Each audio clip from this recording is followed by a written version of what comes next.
What up, everybody? It's Hank. I thought I'd just give you a little update of what's going on with my videos and why I've been slow to put them out.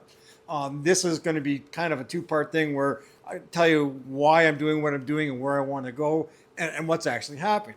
So the videos that I want to give you guys, I want to give you something that's visually appealing to look at and enjoyable to watch. I decided that I would take parts of my days and I would bust them down into 10-minute videos. You say, why 10-minute videos? Well, honestly, that's my attention span. When I'm watching videos, if they're not fully captivating, at the end of the 10-minute mark, I usually move on. And I figured that's what I should shoot for because I'm normal like everybody else. So the videos that I've been putting out, as you see, I got a little talking, I got some of the ride, a little bit of talking, some more ride, and then the end of the day or the end of that part of the video. So the videos that I've been putting out have been so far so good.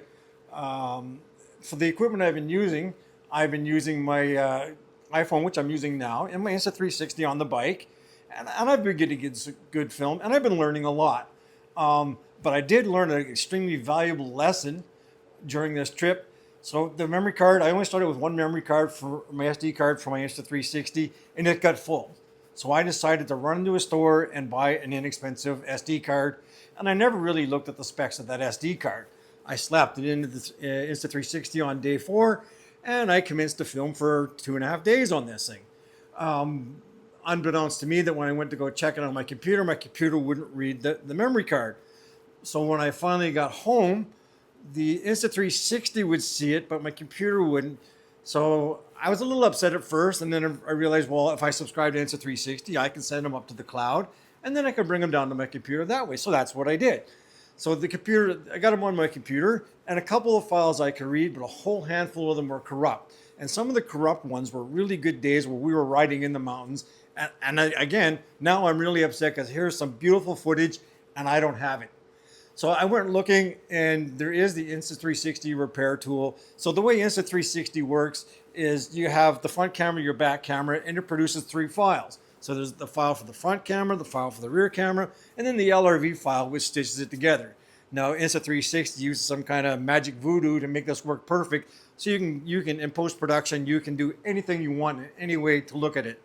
So to repair the files, you have to take the 3 files that are broken and find 3 files that are close to it in the date time zone and use those files to fix them.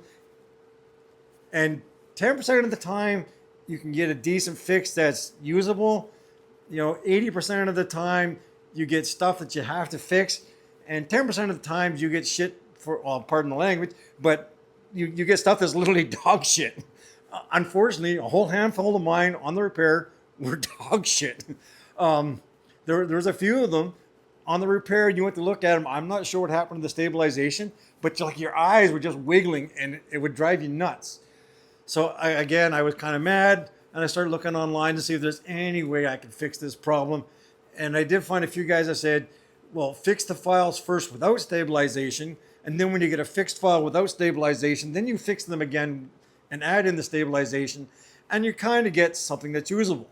The only problem is the way that stabilization now works is everything just rotates like you're in a big tunnel. So you're rotating and turning up in the same time. So in order to fix those files, it roughly, when you're watching it, every 1.5 seconds, you have to stop and readjust the entire image.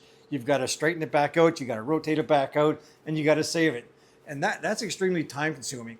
And I figure, I am going to do this. I'm doing it slowly, and I'm going to try to find the best chunks out of those files that are screwed up and try to fix them for you.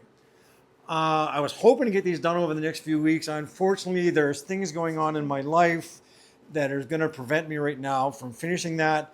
I'm hopefully get day 4 out before Christmas comes, and then I can get day 5 right after that. And then days 6, 7, 8, and 9 should be fairly simple because there's really not many corrupt files in those days. I should be able to get some good days out of those. The big takeaway on the lesson learned is don't cheap out.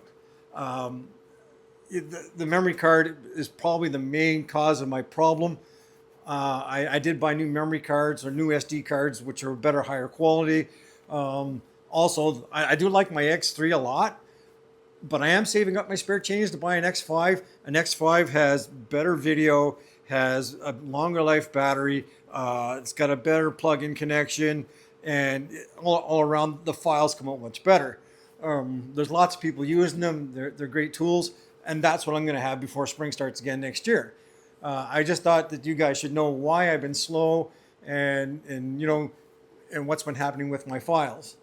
So that's it in a nutshell. I'll catch y'all later.